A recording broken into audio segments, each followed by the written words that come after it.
My name's Evan. I turned 30 last week. I didn't expect much for my birthday. I'd gotten used to quiet celebrations, just a slice of cake at my desk, maybe a movie if I wasn't too tired. Still, I thought this year might be different. I don't know why.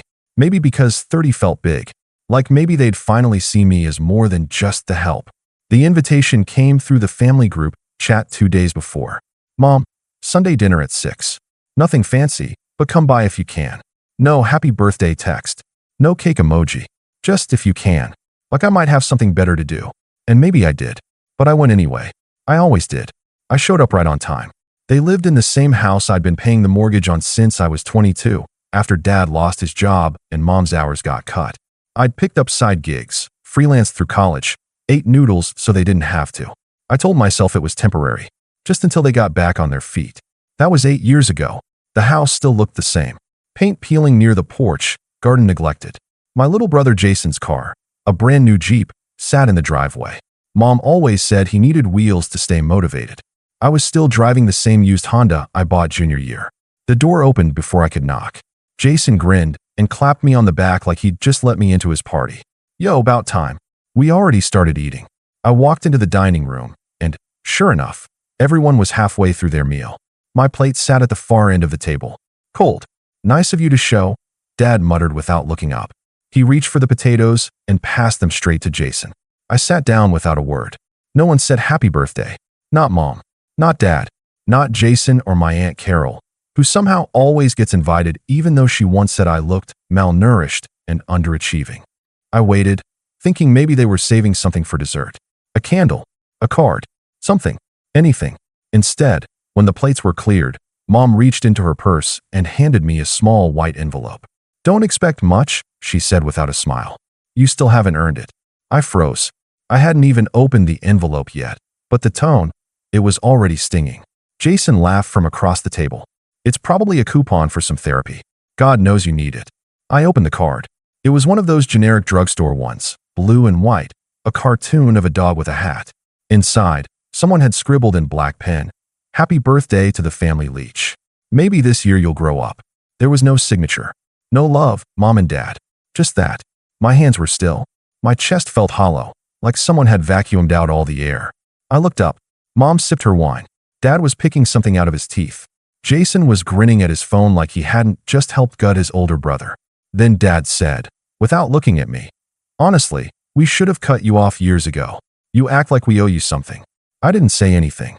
I didn't yell. I didn't cry. I just nodded slowly. Because in that moment, something in me snapped, not in anger, not in pain, but in clarity. They didn't even know. They didn't know I'd been covering their car insurance for the past 3 years. That I'd been paying Mom's medical co-pays directly through the pharmacy. That I'd paid the last tax penalty so they wouldn't lose the house they now use to insult me in. They didn't know about the spreadsheet I updated every week to keep track of every cent. They didn't know because I never asked for credit. But maybe that was the problem. Dinner ended with the usual sighs and Jason asking if I could Venmo him for the difference on some tickets he claimed he fronted for a trip I never even went on.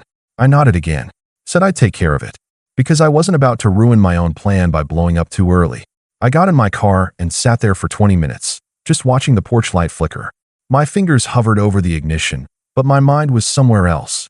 8 years back, maybe, remembering the first night I transferred money for their mortgage and told myself it was love, not obligation. That night, I opened my laptop. I didn't sleep. I just started clicking. Passwords, logins, old files, bank portals, freeze here, revoke access there. I didn't rage. I didn't type in all caps. I moved like a surgeon. I didn't just pull the plug. I rewired the entire circuit. Mom's pharmacy account, disabled. Auto payments, canceled. Joint utility logins, revoked. Every family Amazon account, Spotify, Netflix profile, and Uber Eats card they ever linked to me, gone. And I left them one last gift. One final message in the family group chat. But before I hit send, I stared at the screen for a long time, rereading what I'd typed in the family group chat draft. There was no yelling in it, no swearing, no long-winded speech about how they'd failed me or broken my heart, because I realized they didn't care enough for any of that to hit them. Not really. If I wanted them to feel what I felt, shock, silence, and a slow sinking horror, I needed to speak in their language. Money. So I kept it short. Effective immediately, all payments I've made on your behalf are canceled. You called me a leech. I figured I'd stop feeding. Good luck out there. Then I hit send. No emoji. No signature. Just that. I muted the chat and closed my laptop.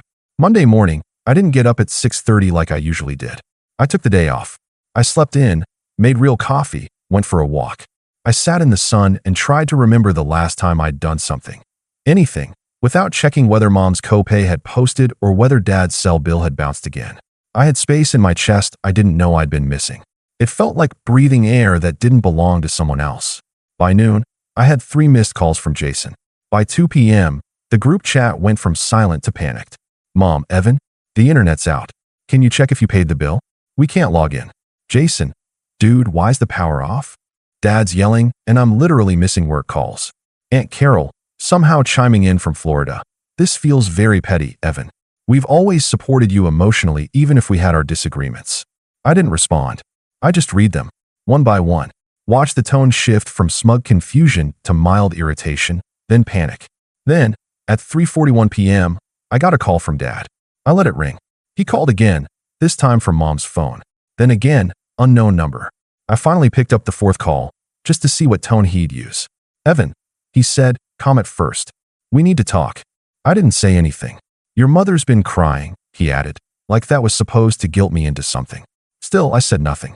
I just think it's childish to pull the rug out from under your family. I mean, fine, you don't want to be part of things, that's your choice, but we had systems in place. You can't just cancel things without warning. You're right, I said finally. I should have warned you. He paused. So you'll fix it? No, I said. I should have warned you 8 years ago, when I started paying for everything. When I let you insult me with your mouse while living off my back. But I didn't. And that's on me. There was a long silence. Then Dad muttered, you've always been so dramatic. I smiled. And you've always been entitled. Then I hung up. No screaming. No theatrics. Just a quiet click. That night, I got an email alert from the mortgage servicer. Your account login has been updated by another user. They'd tried to get in. I'd already locked it. And I wasn't done yet. The next day, I filed the paperwork to remove my name from every joint account I'd ever been added to. I called every company and sent every document. I even made a spreadsheet with all the account numbers I'd been linked to over the years, just to make sure I hadn't missed a single one. Then I started looking at property records. Because you see, the house wasn't in their name. It was in mine. It always had been.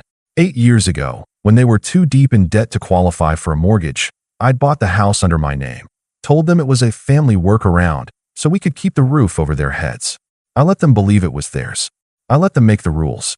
I let them disrespect me in a house I legally owned. But I wasn't going to make that mistake anymore. 2 days later, I booked an appointment with a real estate attorney. Quiet, professional, no drama. I explained the situation, showed the deeds, the payment history, the texts. He looked at me and said, you've got every right to do this. I nodded. He leaned back in his chair and added, do you want to evict them or sell the house outright? That was the turning point. That's when it stopped being about punishment and started being about freedom. I didn't answer right away. Instead, I opened my phone, scrolled through years of family messages, photos, passive-aggressive jokes, guilt trips, and reminders to help out because we're struggling. Then I went back to that birthday card. Maybe this year you'll grow up. I looked at the attorney, smiled, and said, let's list it. The house hit the market a week later. Quietly. No for sale sign on the lawn, no warning dropped in the group chat. Just a discreet listing through the attorney's recommended realtor.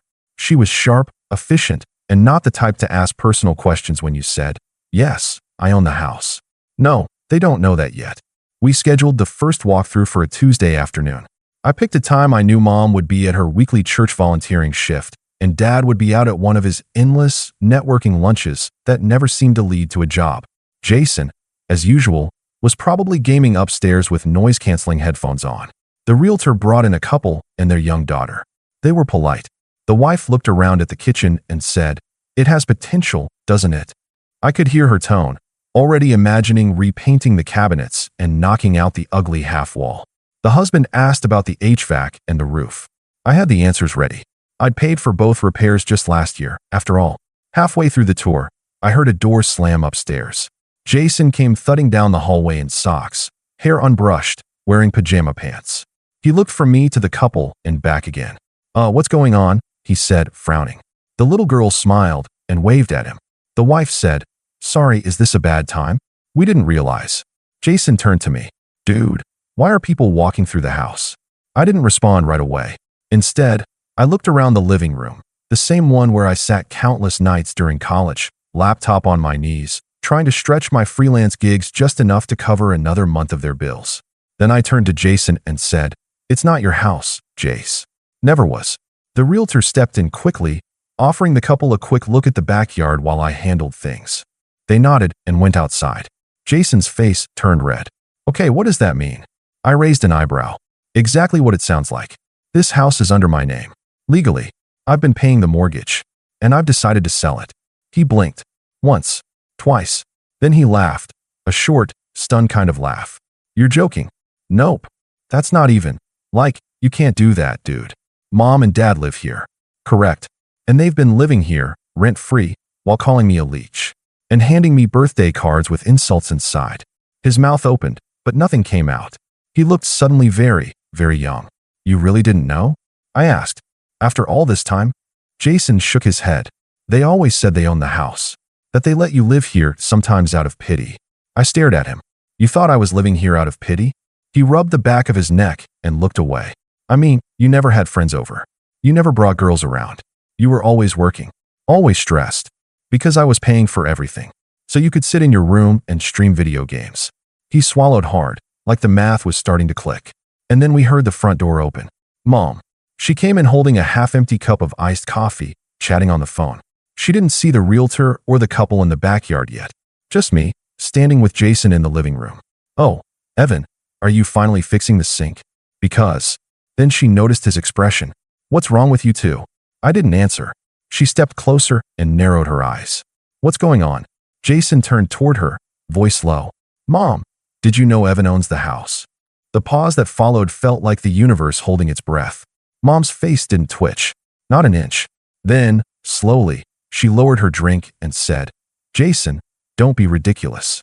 We let him sign the papers because his credit score was better. That doesn't mean he owns it." I smiled. She still didn't get it. "The deed is in my name," I said. Calmly. "I made the down payment. I've been paying the mortgage. This isn't your house." Her face twitched then. Not fear. Not sadness. Rage. "You ungrateful little.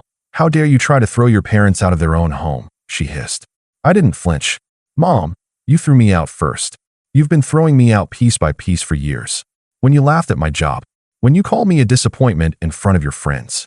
When you used my money and told people I was a failure." She crossed her arms. "So this is revenge? You're evicting your family? On your birthday?" I laughed once dryly. "No, this isn't revenge. This is closure." Then the realtor walked back in with the couple, smiling politely. "We just love the layout," the wife said. "And the backyard's perfect. I think we'll put in an offer." Jason looked at Mom. She looked at me. And I looked at the future I should have claimed years ago. Mom didn't speak again, not right away. She just stared at me like I was a stranger who had broken into her living room. Jason stood behind her, quiet now, his earlier cocky smirk gone. The couple was chatting with the realtor about offer terms and contingencies as if they were talking about curtains and countertops, not the implosion of the family who still technically lived there. I stepped outside to give them space and waited near the mailbox, hands in my pockets, watching the wind ruffle the weeds in the front yard I used to mow. A minute later, the realtor joined me. "They're ready to move forward," she said. "They love the place. Good offer above asking. They can waive the inspection if needed." I nodded. "Let's do it." She tilted her head slightly. "Are you sure you're okay with all this?" I looked at her. She wasn't being nosy, just doing her job, making sure the seller wasn't about to pull out for emotional reasons. A lot of people second-guessed themselves when family was involved. But I didn't. "I've never been more sure of anything," I said. By the time I walked back inside, Mom had taken her meltdown into the kitchen, where I could hear the telltale clinking of her wine glass being filled to the rim. Jason had disappeared, probably sulking in his room or texting someone for validation. Dad still wasn't home yet, but I could already imagine his reaction when he found out what had happened.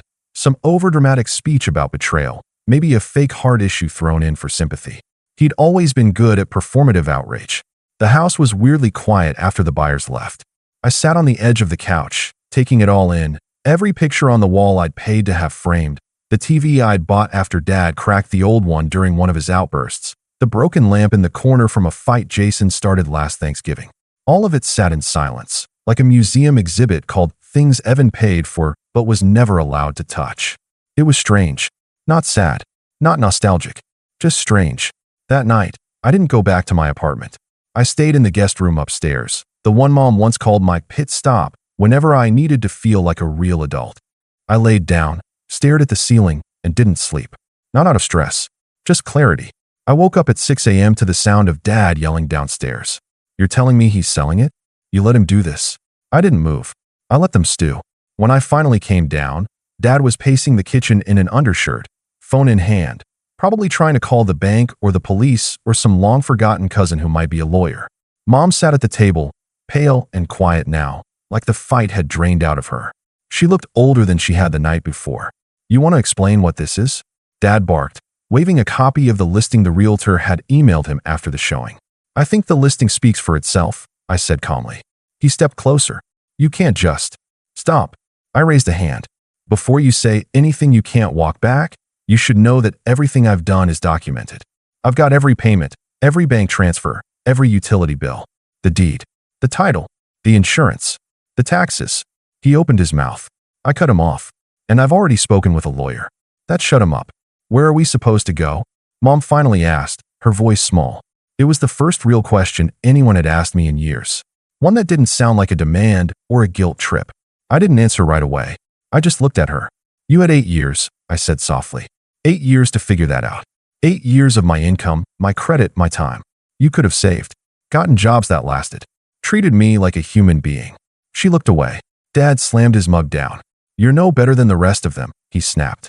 "Turning your back on your family." "No," I said, standing tall. I'm finally turning toward myself. Jason crept down the stairs behind him, looking unsure. "Wait, are you actually serious? Like, for real?" "Yes. But I live here. Not for long." He blinked, like a kid being told Santa wasn't real. "I have nowhere else to go, man." I shrugged. Neither did I when I was sleeping on couches trying to keep the lights on in this house. But I figured it out. I walked over to the counter and grabbed the envelope that held the buyer's preliminary offer. 30 days, I said. That's how long the closing process takes. After that, I suggest you find your own way. Like I did. And with that, I left. Not forever, yet. But for the moment, that was enough. I had one last move to make. And it wasn't selling the house. It was something bigger. The offer closed exactly 31 days later. I signed the final paperwork at the attorney's office with the kind of quiet, unshakable confidence I never used to have. Not around my family, at least. The realtor slid the check across the table, and I didn't even blink. It wasn't just a payment. It was proof that I could build something, own something, finish something, without anyone else's name stapled on top of it like a participation ribbon. I didn't go back to the house that day. I didn't help them pack. I didn't check in to make sure they were okay.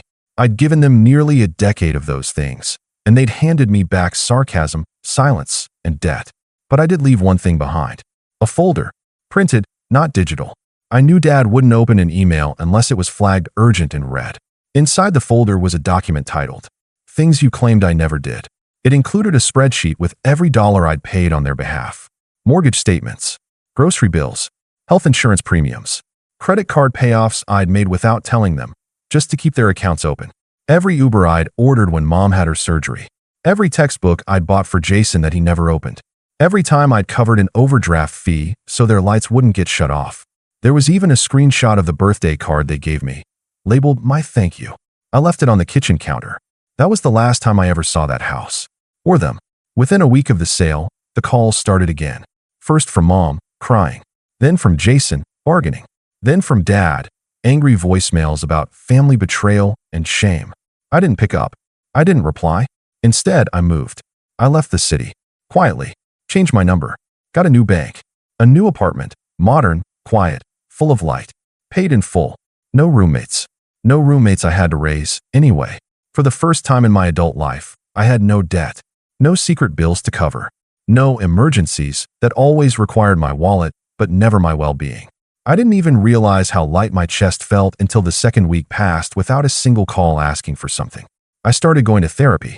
Real therapy. Not the kind where you journal in a notebook your mom later reads, by accident. I started eating better. Sleeping better.